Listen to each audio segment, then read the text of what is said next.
السلام عليكم ورحمة الله وبركاته. أهلا وسهلا بحضراتكم في بلانسي.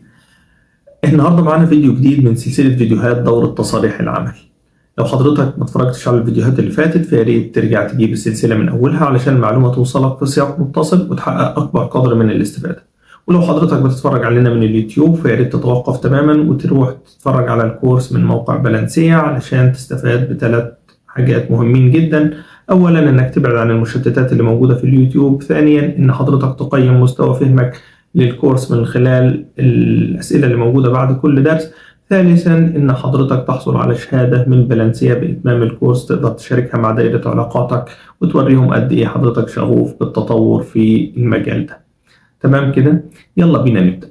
في الفيديو اللي فات احنا اتكلمنا على الرولز والريسبونسبيلتيز، الأدوار والمسؤوليات فيما يتعلق بنظام تصاريح العمل. في الفيديو ده احنا عايزين نشوف بقى، احنا كل اللي فات ده ما شفناش ايه هو تصريح العمل ولا نعرف هو مفيد ولا لا. دلوقتي عايزين نشوف ايه هو تصريح العمل اصلا وهيفيدنا في ايه. تمام، بس كان لازم نقول المقدمات والنقاط اللي تناولناها في الفيديوهات اللي فاتت كان لازم نحسمها تماما علشان حضرتك تفهم معايا اللي انا عايز اقوله في الفيديو ده والفيديوهات القادمة. عشان نشوف هل فعلا تصريح العمل ده مفيد ولا لأ، تعالوا نتفرج على المقطع ده ونرجع تاني.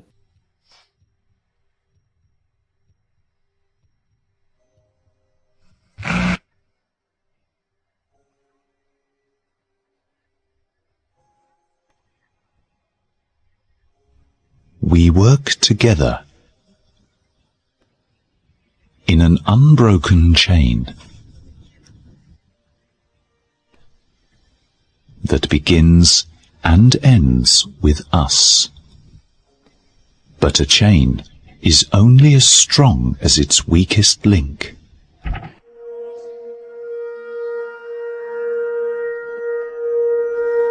On the 3rd of February 2009 at Shah Field, a vital link in this chain was broken.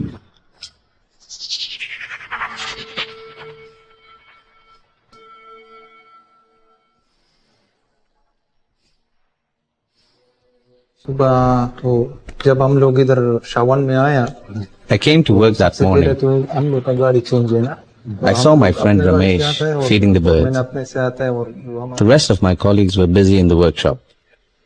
No one was expecting the foreman Tariq to call us to help him at the pit. Hi, good morning, everybody. Come, let us make please come.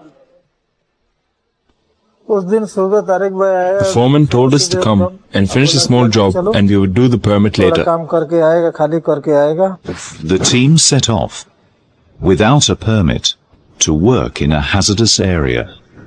This was a deadly shortcut. It was to be their last journey.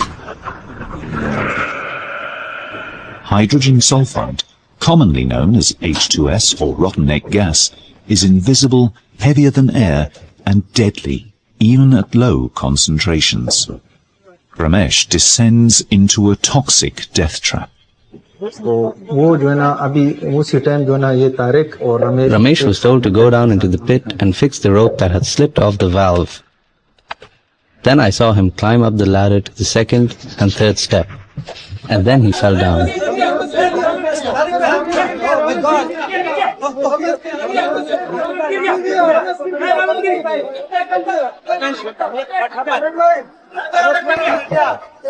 Tariq सबसे पहले आवाज मेरे को दिया कि The foreman called out to me, "Stop the pump!"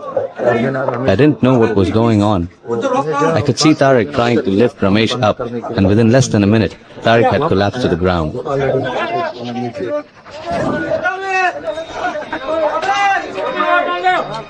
Panic takes over. Kabir rushes down into the pit. Mustafa leaps down the other side, but the men have less than a minute of exposure to H2S before they fall unconscious.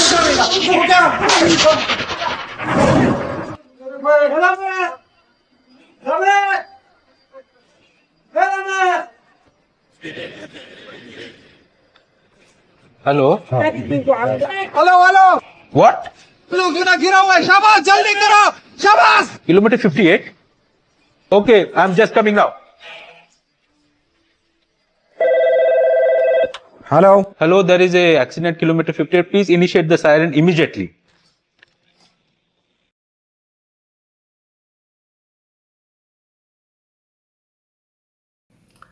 رجعنا لكم مرة تانية بعد ما شفنا المقطع اللي احنا شفناه من شوية. طبعا المقطع ده باين منه ان ده جزء من فيديو تم انتاجه كمحاكاة لأحد الحوادث الحقيقية اللي حصلت في شركة من الشركات.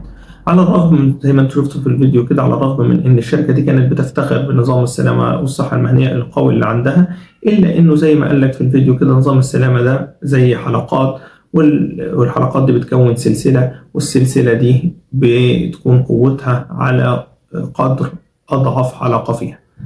عشان أقرب لك المثال ده، تخيل إن أنت عندك سلسلة مكونة من 20 حلقة، كل حلقة منهم تقدر تشيل 10 طن، ولكن فيهم حلقة واحدة تقدر تشيل 5 طن. يبقى كفاءة السلسلة أو قدرة السلسلة هي 5 طن. سيبك من الموضوع ده، بس حبيت أشرح لك الكلمة اللي حضرتك أو الجملة اللي حضرتك شفتها في بداية الفيديو، لأن دي ممكن تفيدك يعني. طيب المقصود من ده ايه يا حضرات؟ المقصود من ده ان انت تشوف نقاط الضعف عندك وتحاول تصلحها علشان ما يبقاش عندك نقطة ضعف في السلسلة المتكاملة، ويكون السيستم بتاعك مترابط بشكل كبير جدا.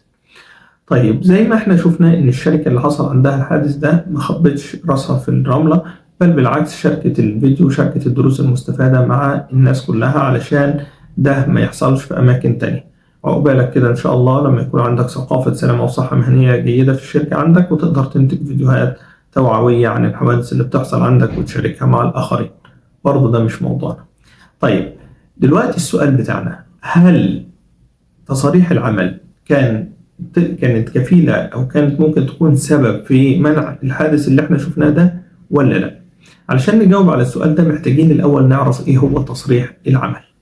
تمام كده؟ طيب تصريح العمل يا حضرات هو تفويض رسمي موثق. تفويض رسمي موثق، وبنفضل نستخدم كلمة موثق بدل كلمة مكتوب علشان الناس ما تظنش انه لازم يكون مكتوب على ورق. كلمة موثق بتشمل التصريح المكتوب على ورق، التصريح الورقي، وحتى التصريح الإلكتروني. لو حضرتك عندك ديجيتال بلاتفورم أو عندك ديجيتال ورك بيرميت سيستم، ففي الحالة دي مقبول طبعا ان انت تستخدم الديجيتال ورك بيرميت سيستم. ففي الحالة دي بنقول ان تصريح العمل هو تفويض صلاحية رسمي موثق للقيام بمهمة محددة في إطار زمني محدد في اريا محددة أو في منطقة محددة. يعني إيه الكلام ده يا حضرات؟ يعني في عندنا 3 حاجات مهمة جدا. أولا إن التصريح ده للقيام بمهمة محددة. ما ينفعش حضرتك تيجي تقول لي أنا عامل تصريح صيانة عامة في الموقع، ده مش تصريح عمل. ما ينفعش تقول تصريح صيانة عامة في الموقع، لأن دي حاجة مش محكومة أو حاجة مش ملموسة. فلازم حضرتك تحدد التاسك اللي هتعملها بالظبط. أنا هعمل صيانة للمعدة الفلانية في المكان الفلاني. دي نقطة. النقطة الثانية إنه خلال فترة زمنية محددة. التصريح ما بيكونش مفتوح مدى الحياة، التصريح ده بيكون له فترة زمنية محددة، 4 ساعات 5 ساعات، وبيكون عندك في البروسيجر بتاعتك قاعدة بتقول إيه هو الماكسيموم ليميت لتصاريح العمل. بعض الناس بتنهيه بنهاية الشفت، بعض الناس بتسمح ب8 ساعات، بعض الناس ب16 ساعة، بعض الناس بتسمح بأكتر من كده. زي ما قلت لك قبل كده، النظام لازم يكون مفصل على شركتك أنت. ما تاخدش نظام كوبي وبيست من أي شركة تانية، لأنه ممكن ما يلائمش شركتك، وهنشوف أمثلة في الحلقات اللي جاية. تمام كده؟ يبقى قلنا التاسك تكون محددة، قلنا المدة الزمنية تكون محددة، وكمان المنطقة لازم تكون محددة. طيب تصريح العمل ده إيه هي مكوناته؟ تعالوا نستعرض مكوناته من خلال الكتاب بتاعنا اللي احنا شغالين منه الكورس ده، وهو كتاب Guidance on Work Permit System. تمام؟ تعالوا نشوف ايه هي المكونات بتاعته. مش هنكملها كلها في الفيديو ده، ولكن هنبدأ بالجزء الأولاني من المكونات دي. طبقا لكتيب Guidance on Work Permit، دي بتكون المكونات الرئيسية لنظام تصريح العمل. مش بالضرورة ان يكون عندك نفس عدد الاقسام دي، ممكن يحصل عندك انك تدمج قسمين في بعض، زي مثلا انك تدمج قسم الايشوينج والاكسبتنس يبقى عندك في قسم واحد، او انك تفرد قسم الاكستنشن عن قسم الهاند اوفر وتخليهم قسمين منفصلين، او انك مثلا تعمل قسم الايزوليشن قسم مستقل، وهكذا. فزي ما قلنا مرارا وتكرارا، مفيش ثوب واحد بيناسب الناس كلها، فحضرتك بتفصل الثوب على مقاس الشركة عندك. ولكن في النهاية دي بمعظم الأقسام اللي بتكون موجودة في تصريح العمل، والمعلومات الأساسية اللي ما ينفعش تبدأ من غيرها. تصريح العمل بيكون له أنواع مختلفة، وكل نوع بيكون على حسب له لون مختلف علشان يقدر يشد الانتباه أو الناس تفهم إيه هي طبيعة العمل اللي بتتم. هنشوف موضوع ألوان الورك بيرميت ده في فيديو قادم إن شاء الله، ولكن يكفيك دلوقتي إنك تعرف إن كل نوع بيرميت بيكون له لون مختلف. كمان البيرميت دي بيكون في منها أكتر من نسخة بتكون موجودة في السايت، المكان اللي فيه الشغلانة، بتحاول إن أنت تعلق فيها لوحة كده، واللوحة دي بيكون متعارف عليها إن دي لوحة الورك بيرميت، علشان أي حد عنده شغلانة في المنطقة دي قبل ما يبدأ فيها بيروح يبص على اللوحة دي. لو لقى إن حضرتك معلق فيها ورك بيرميت فبيبدأ يقرأ التفاصيل بتاعته ويشوف هل الشغلانة بتاعته هتتعارض مع الإجراءات اللي حضرتك أخدتها في العمل بتاعك ولا مش هتتعارض. وعلى الأقل لو هي يعني مش قادر يفهم، على الأقل هيعرف إن في عمل هنا بيتم وإن في تصريح عمل، فهيروح للإريا إن تشارج أو مسؤول المنطقة ويتناقش معاه ويبدأ يوصل لحل في الشغلانة بتاعته هو. إما إن الإريا إن تشارج هيوقف شغلانتك أنت ويخليه هو يبدأ شغلانته، أو إنه هيأجل شغلانته لبعدين، أو إنه هياخد إجراءات تخليكم أنتوا الاتنين تشتغلوا في نفس الوقت. المهم إن نشاهد من النقطة اللي احنا بنتكلم فيها إن وجود سايت كوبي، وجود نسخة في السايت ده مفيد جدا كوسيلة من وسائل التواصل. كمان بيكون في نسخة مع الإشوار، علشان لو الإشوار ده مش موجود في المكان فبيكون معاه نسخة، وكمان العمال اللي شغالين أو الريسيفر بيكون معاهم نسخة، وأحيانا بيكتفوا بنسخة السايت كوبي أيا كان البروسيجر عندك بتقول إيه. تمام؟ طيب ايه المعلومات الاساسيه اللي بتكون موجوده في البيرميت؟ اول حاجه عندنا البيرميت تايتل، وعاده هو بيكون نمبر، والنمبر ده عاده بيكون اوتو جينيريتد. يعني ايه؟ يعني لو حضرتك بتستخدم البيرميت الورقي فهتلاقي عندك ملف كده، الملف ده انت طبعه وفيه البيرميتس، والبيرميتس دي واخده رقم تسلسلي متتابع، فاول ما تاخد بيرميت بيكون في ريفرنس نمبر خاص بالبيرميت نفسه. تمام؟ طيب ولو حضرتك بتستخدم البيرميت الإلكتروني برضه هتلاقي إن السيستم بيولد رقم للبيرميت نفسه، فبيكون ده الخاص بالبيرميت تايتل. اتنين هنا كاتب لك البيرميت ريفرنس نمبر، وشرحها لك تحتها بيقول لك إن ده ريفرنس تو other relevant permits or isolation certificates. يعني إيه الكلام ده؟ يعني هنا بتكتب هل في أي بيرميت تاني مفتوح له علاقة أو ممكن يأثر على العمل المذكور في البيرميت ده. والموضوع ده بيقودنا إن احنا نتكلم عن نقطة مهمة، وهي البيرميت انتر اكشن.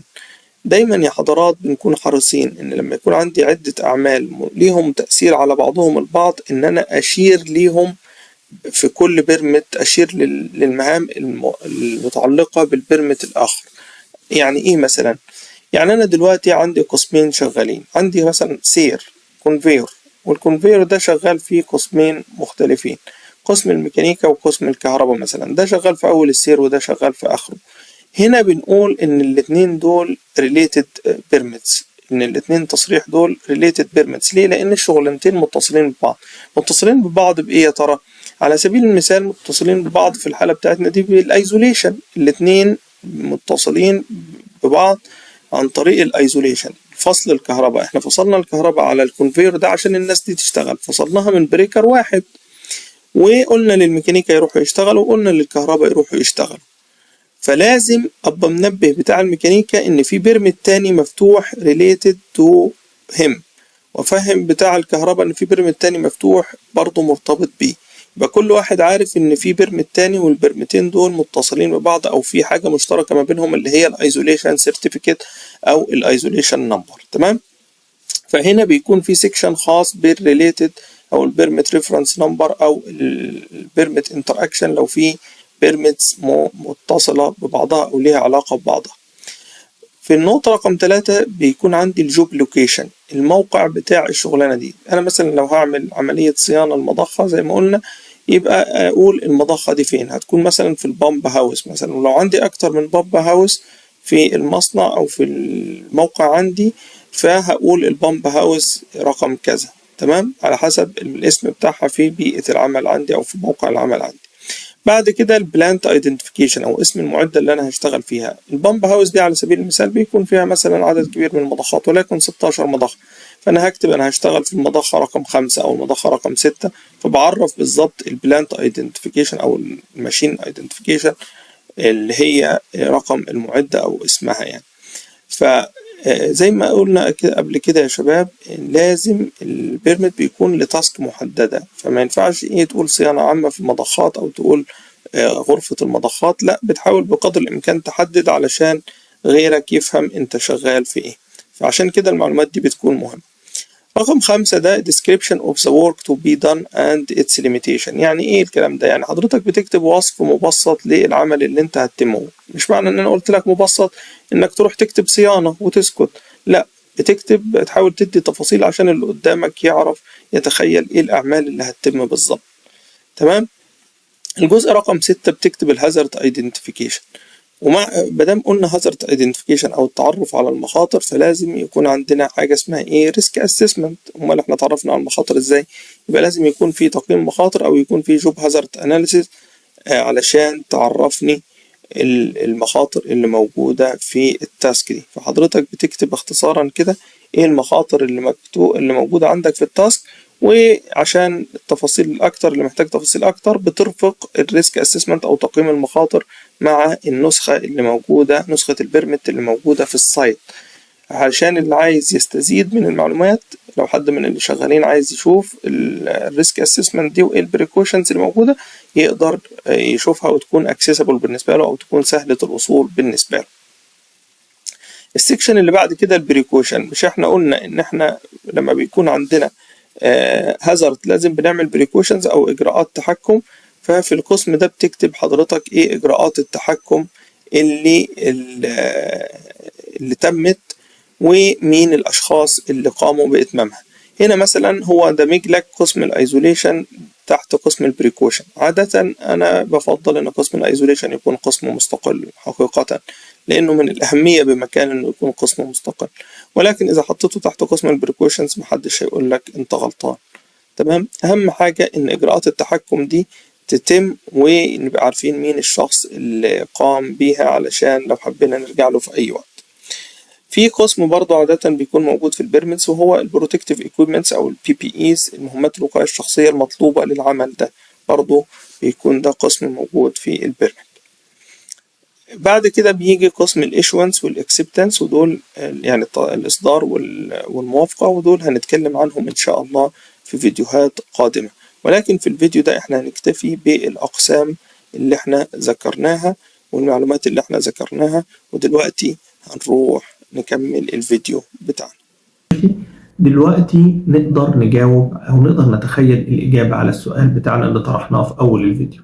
عايز حضرتك تتخيل كده إن العمال دول بدل ما كانوا راحوا العمل مباشرة وعملوا شورت كات، كانوا راحوا للمكتب المسؤول عن إصدار تصاريح العمل، أو حتى لو ما كانش عندهم مكتب مسؤول عن إصدار تصاريح العمل كانوا راحوا للإشور، اللي هو إحنا قلنا مين الإشور؟ اللي هو المسؤول عن المنطقة. كان ببساطة ممكن المسؤول عن المنطقة ده يقول لهم لا، انتبهوا، المكان ده فيه خطر وجود غاز H2S، وبالتالي يحتاج تصريح، والتصريح ده هيحتاج تقييم مخاطر، وتقييم المخاطر هيقول لنا بالظبط نعمل ايه كإجراءات تحكم. وكانوا العمال دول عملوا إجراءات التحكم، وكان ربنا سبحانه وتعالى جعل تصاريح العمل سبب في منع الحادث ده. أتمنى تكونوا استفدتم من الفيديو بتاع النهاردة، وإن شاء الله في الفيديوهات الجاية هنكمل بقية أقسام الورك بيرميت سيستم. أشوفكم الحلقة الجاية إن شاء الله.